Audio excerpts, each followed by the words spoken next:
Fala galera, tudo bom com vocês? Espero que sim, eu estou bem. Estamos aqui para mais uma videoaula, que no caso será a aula de Geografia e direcionada para os alunos do 8º ano. E assim como nas aulas anteriores, sugiro que vocês peguem o caderno, peguem o livro, porque nós vamos precisar, tá certo? Então bora lá começar a aula, mas antes disso, roda a vinheta. Anote o número. Bora lá galera, capítulo 3, Mundo Atual. Na nossa primeira aula, a gente buscou discutir os fluxos econômicos e financeiros em nível mundial, tá bom? Além disso, a gente procurou entender também os Estados Unidos e a posição hegemônica dos Estados Unidos em relação às outras nações do território mundial, não é isso? A gente discutiu também as relações econômicas na globalização. Hoje a gente vai continuar a discussão, a nossa discussão vai ser nessa mesma perspectiva, então vai ser um conteúdo bem tranquilo. E a gente vai discutir a globalização e a economia mundial, tá certo? Então a gente vai ver isso nessa aula. Bora lá! Então galera, globalização e mundo atual. Lógico, naquele primeiro momento a gente procurou discutir o conceito de globalização e a gente viu que de fato essa globalização econômica fortaleceu as relações internacionais, principalmente nessa perspectiva econômica, tá certo? Porém, a gente viu também que a globalização não vai chegar da mesma forma em todos os continentes, não vai chegar da mesma forma em todas as nações, tá certo? Então a gente conseguiu perceber sim que algumas nações elas não conseguem entrar nesse contexto de competitividade com outros países, tá certo? Então existem países que de fato conseguem fortalecer a sua economia nesse processo de globalização, mas outros países não conseguem fortalecer a economia, pelo contrário, há um enfraquecimento da economia desses países, tá? Então eles não entram de fato nesse contexto de competitividade. Para tentar reverter essa situação, a gente tem algumas dinâmicas também. Às vezes, em alguns casos, esses países que não conseguem entrar nesse contexto de competitividade, eles tentam estruturar medidas protecionistas, né, ali no contexto da sua economia, no contexto interno. Isso acaba gerando alguns conflitos comerciais. Além disso, outra maneira também de tentar reverter essa situação é criando alianças econômicas e comerciais com outros países que têm perspectivas ideológicas, políticas e econômicas ali em comum, tá? Então, a gente tem a criação, por exemplo, dos blocos econômicos, show?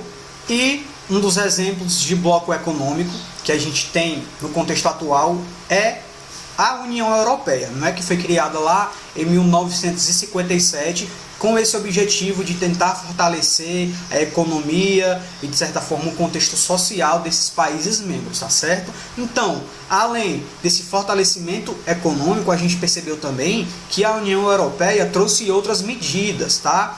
Como um passaporte único para os países que fazem membro da União Europeia, tá certo? Além disso, uma moeda única também, que no caso é adotada pela maioria dos países membros da União Europeia, tá certo? E a sede administrativa da União Europeia, no caso, é Bruxelas, tá certo?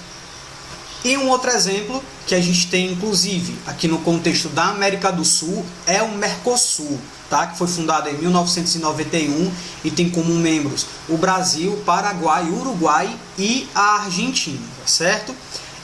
O bloco ele foi criado principalmente, lógico, para tentar fortalecer a economia desses países a partir dessas relações comerciais, tá certo? E além disso possibilitou também uma maior integração entre as pessoas desses países, tá? Facilitou também a migração nos países membros do Mercosul, show?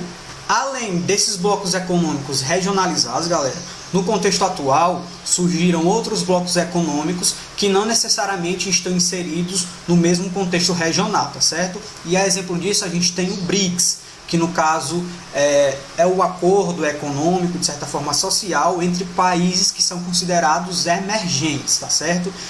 Que tem situações econômicas, sociais e políticas que no caso estão melhorando, que estão a caminho de serem desenvolvidos, tá certo? Então, do BRICS fazem parte o Brasil, a Rússia, a Índia, a China e a África do Sul, tá certo? Então esses são os países que compõem o BRICS. Show? No momento da criação, o que foi levado em consideração foi o contexto de similaridade entre esses países, tá? Naquele momento, eram países que tinham condições políticas estáveis, não é isso? Além disso, o crescimento econômico naquele período era favorável também e as reservas minerais, assim como a mão de obra em grande quantidade e uma mão de obra que estava no processo de qualificação também, tá certo? Então essas foram as dinâmicas que fizeram com que esses países entrassem no contexto ali de solidariedade, show? E em relação ao conceito de globalização, gente, a definição de globalização. Essa definição começou a surgir principalmente a partir de 1990, tá certo? Mas se a gente parar para analisar, a gente consegue perceber também que um contexto de globalização existe desde o período das grandes navegações, tá certo? Em que está inserido num contexto de expansão territorial, a procura de uma expansão econômica também e uma expansão na perspectiva social, tá? Socioeconômica, show? Porém, no contexto atual, o que a gente percebe é que, com a inserção das tecnologias, a gente teve um avanço mais acelerado, tá certo? E esse avanço mais acelerado, ele pode vir tanto para o bem quanto para o mal, tá? A gente teve sim contextos de crescimento muito grande, mas a gente também teve contextos de crises que foram bem grandes também. Então, galera, o entendimento acerca do que é globalização vai nos dar também um entendimento sobre essa interdependência que acontece entre os países do mundo, tá certo? É válido salientar também que a globalização vai alimentar um mercado financeiro, tá certo? Então vai fazer sim com que essas relações financeiras elas estejam existindo num contexto de maior eficácia, num contexto de maior velocidade, tá certo? E além disso, a gente sabe que a globalização, assim como vem para o bem, vem para o mal, né? Então, estando nesses contextos de crise, a gente percebe também que as questões ambientais estão inseridas em todo esse processo, as questões de crise social, política, tá? Que é o assunto que a gente vai discutir de forma mais aprofundada agora, certo? Agora, galera, para a gente praticar, eu sugiro que vocês abram um livro na página 457 para a gente resolver essa quinta questão aí, ó.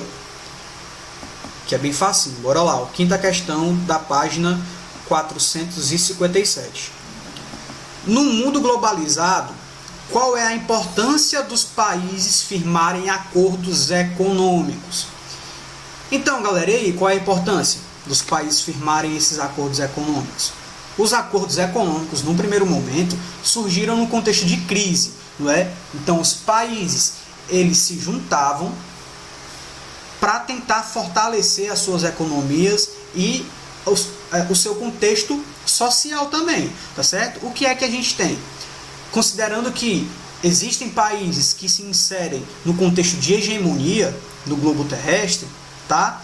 Esses países precisavam se juntar para formar um bloco econômico para de fato conseguir entrar no contexto de competitividade com esses países que têm a hegemonia do contexto global. Não é isso? Porque sozinhos os países pequenos, de fato, eles não conseguiriam competir com esses outros países, certo? Então o que é que a gente tem como resposta? Anotem aí, ó. Quinta questão, resposta da quinta questão. A importância de os países firmarem acordos econômicos está relacionada ao fortalecimento da sua economia, já que economias isoladas tendem a se enfraquecer frente aos protecionismos e às vantagens produtivas das grandes potências. Show? Caso vocês não tenham acompanhado, vocês podem voltar ao vídeo, tá certo? Agora, gente, o nosso principal objetivo vai ser entender um pouco sobre os desdobramentos da globalização, tá certo? Então, o que é que a gente tem de antemão? O processo de globalização, de fato, interferiu diretamente na forma de pensar e da forma de desenvolver as economias dos países também, tá certo? E uma dessas interferências que a gente percebe que de fato aconteceu foi na divisão internacional do trabalho, tá? Então agora a gente vai procurar entender essa divisão internacional do trabalho numa perspectiva histórica, tá certo? E a gente vai procurar entender essa evolução e essas mudanças que aconteceram, tá? Então, para isso, vai estar aparecendo aí na telinha de vocês um quadro, tá certo?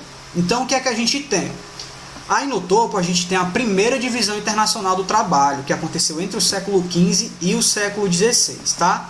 A relação comercial era entre a colônia e a sua metrópole, tá? Conhecida como Pacto Colonial. Então, do lado esquerdo a gente tem as colônias, né? E as colônias, elas tinham o objetivo principalmente de serem extraídos matéria-prima, riquezas e especiarias, tá?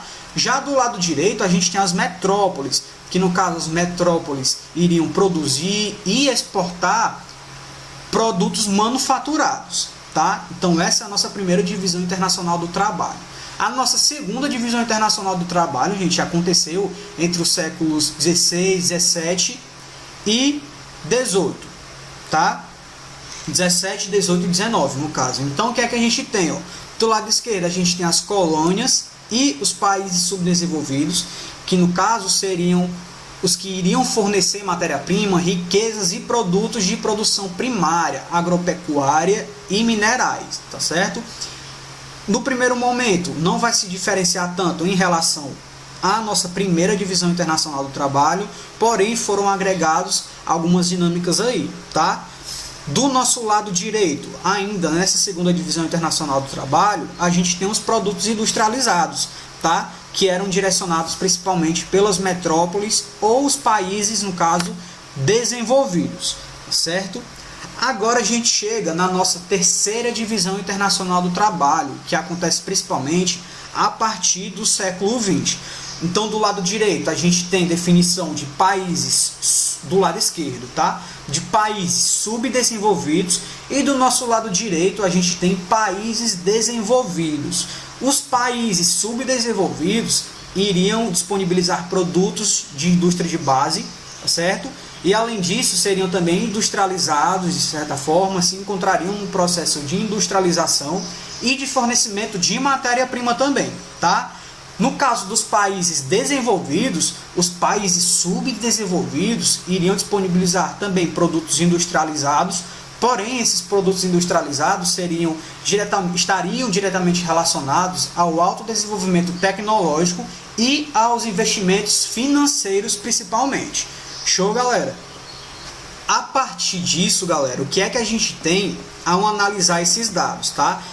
O que é importante ressaltar é que ainda hoje muitos países desenvolvem essa divisão internacional do trabalho da mesma forma que faziam naquele período das grandes navegações, tá? Então são países que, como no período que ainda eram colônias, esses países que ainda estavam inseridos num contexto de colônia, eles seguem, de certa forma, exportando matérias-primas básicas, importando produtos industrializados e tecnologia, tá? Que são o caso de algumas nações da América Latina, por exemplo, da África e da Ásia. Tá certo? Além disso, ocorre que os atuais países desenvolvidos e com esses altos índices econômicos eram, em sua maioria, os países colonizadores, tá? E suas economias se fortaleceram graças a essa exploração e a essa submissão das economias de suas colônias. Isso a gente consegue perceber de fato. Show? Além disso, essa é uma característica ainda presente no sistema capitalista atual, gente, que depende da existência destes dois personagens. De um lado, a gente tem um fornecedor de matérias-primas e de mão de obra barata também, e do outro lado a gente tem os produtores de tecnologia e de produtos que são altamente industrializados, certo? Então, gente, o que a gente percebe é que com essa evolução e essa nova divisão internacional do trabalho, o espaço geográfico e a paisagem também vai mudar, tá certo? E isso com a perspectiva de atender essas demandas dessas mudanças, tá certo? E a gente percebe essas mudanças no espaço, por exemplo, e que se materializa principalmente na paisagem a partir das mudanças ambientais, tá certo? A partir da degradação ambiental. Então, o livro de vocês ele vai elencar alguns desses impactos ambientais que existem de fato no contexto do mundo, tá? Tá lá na página 459, página 459. Então o livro de vocês vai trazer exemplos importantes aí dessa análise dos impactos ambientais que acontecem no contexto da globalização, tá? Então a gente tem, por exemplo, aumento das cidades e, portanto, o aumento da poluição urbana e industrial também. A gente tem o problema do desmatamento, a gente também tem o problema da deteriorização do solo, tá? O uso de agrotóxicos, no caso, né? Para de fato conseguir aumentar a produção e, portanto, aumentar o lucro, tá? Contaminação das águas, que também são provenientes desses produtos agrotóxicos, e além disso da má utilização dos nossos recursos de saneamento básico, não é isso? Além disso, a gente tem problema de saúde pública, contaminação e morte em massa de animais e vegetais. Então os problemas, gente, ambientais aparecem em múltiplas perspectivas e diante de muitas dinâmicas, tá certo? Mas de fato esses problemas, eles se materializam sim nesse contexto atual e foram intensificados sim a partir do processo de globalização e do advento de novas técnicas, tá certo? Então, galera, agora, a partir do que a gente viu, a gente precisa agora também praticar, não é isso? Então, abram um livro aí na página 459 para a gente resolver essa sétima questãozinha, tá? Que é de marcar uma questão objetiva super tranquila, tá? Então, bora lá, ó. Com base no que você estudou, assinale a alternativa correta. Item A. O Brasil é um grande exportador de tecnologia de ponta para o mundo todo? E aí, gente, isso se configura, de fato, como uma verdade no contexto atual. O Brasil, ele é exportador de tecnologia, por exemplo, para os Estados Unidos? Não é, gente? O que a gente já sabe é que o Brasil, a partir da análise do BRICS que a gente viu ali, né, é um país emergente, é um país que, pelo menos na teoria, né, está em desenvolvimento, tá? Então, um Brasil que um país que é de fato subdesenvolvido e está em desenvolvimento, tá? É um país que não exporta tecnologia, vai ser exportador principalmente de matéria-prima, tá certo? De mão de obra e etc, tá certo? Então o item A aí não é verdadeiro, show? Bora lá pro item B, ó. O Brasil exporta principalmente matérias-primas, olha aí, ó, como soja, minérios de ferro e petróleo. E aí, gente, verdadeiro ou falso? Verdadeiro, né, galera? Então esse é o item de fato verdadeiro da questão 7, tá? O Brasil é sim o exportador de matérias-primas, tá? Soja principalmente, minérios de ferro e petróleo também, tá certo? Então o item B da sétima questão é o item verdadeiro, marquem aí.